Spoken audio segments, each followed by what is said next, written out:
Family visit visa अगर आपने तजदीद करना है, एक्सटेंड करना है, तो उसके 5 तरीके होते हैं। 5 तरीकों में से एक काम ज़रूर करेगा। मैं सबसे पहले जो स्टार्ट कर रहा हूँ वो फ्री वाले और सस्ते वाले तरीके से कर रहा हूँ।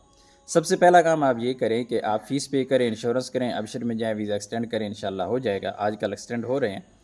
अगर इन केस एक्सटेंड नहीं होता, आपको एरर आ जाता है, तो आप तवासल से रिक्वेस्ट सेंड करें, वेट करें। रिक्वेस्ट आपकी अल्लाह करेगा एक्सेप्ट हो जाएगी, वीज़ा एक्सटेंड हो जाएगा। अगर रिक्वेस्ट रिजेक्ट हो जाती है, दोबारा रिक्वेस्ट सेंड करें और नई जो रिक्वेस्ट होगी उसका प्रिंट और फ़ीस और इंश्योरेंस का प्रिंट ये लेके आप जवाज़ात चले जाएँ। इंशाल्लाह आपका वीज़ा वहाँ पे तजदीद हो जाएगा। अगर वहाँ से भी नहीं होता और आपका जो पेज है वीज़ा वाला आपको पाकिस्तान इंडिया से मिला हुआ है वो वैलिड है, तो आप बॉर्डर से एग्ज़िट री एंट्री कर लें। अगर फिर भी नहीं होता, आप हमें कॉन्टैक्ट करें, इंशाल्लाह इसका हल देंगे। इस सारे प्रोसीजर के लिए ज़रूरी है कि आप जल्दी जल्दी ये काम करें। जिस दिन मैसेज आए उसी दिन ये काम स्टार्ट कर दें।